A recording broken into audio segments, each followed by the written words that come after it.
She got crabs. And every day at school, they would itch. I had a friend one time, she got gonorrhea by having oral sex. My friend, she had syphilis. Syphilis, gonorrhea, crabs, chlamydia, herpes. Nobody wants them, but anyone who is sexually active is at risk for getting an STD.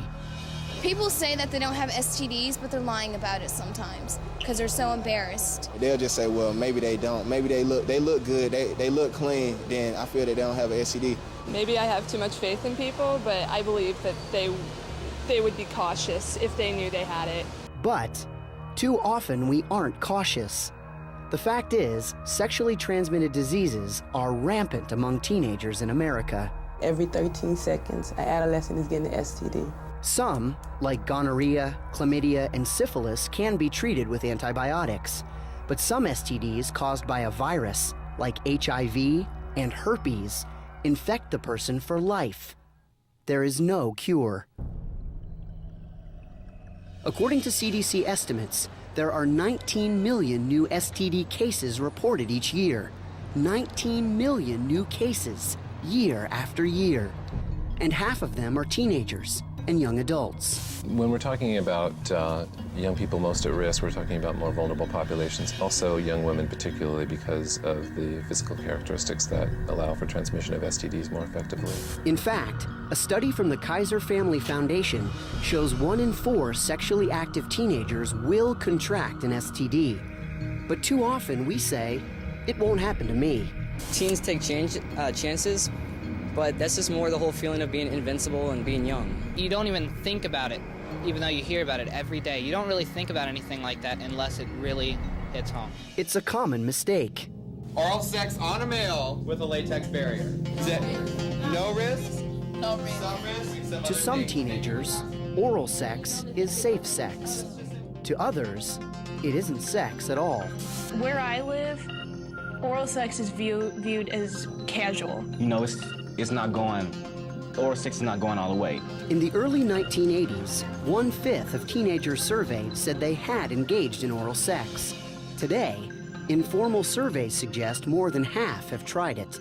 So when the group has lowered the threshold that it's okay to have intimate oral genital contact while everybody else is doing it, well, then it becomes somehow more socially acceptable and the risk is downplayed. But as Sarah knows, the risks are real. Herpes is just one of them. In a recent study, the Centers for Disease Control found almost 8% of AIDS patients contracted HIV through oral sex. And yet, the risk is often ignored. As a little girl, you're told, keep your virginity, wait until you're married, treasure that, you can only lose your virginity once, but there's no oral sex virginity. For Sarah, one mistake changed her life. It can bring you to suicidal thoughts. It can make you want to hurt yourself because you're dirty now. Many young women that I've taken care of feel that they're somehow contaminated. And I find that giving that diagnosis to someone is very heartbreaking. I just can't take it away. You're always able to put the Band-Aid on the hurt and it'll go away in a little bit, but I can't put a Band-Aid on this. If I didn't have to live with this mistake forever, I think it would be a big difference, and I think it'd be a difference for a lot of people. No one wants to have a disease forever, and no one wants to face these things forever. And if they could take it away, I'd do anything for it.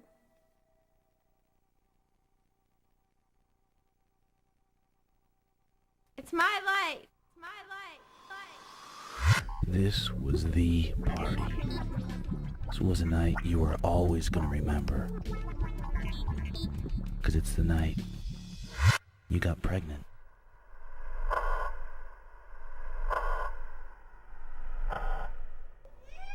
Hey, it's your life.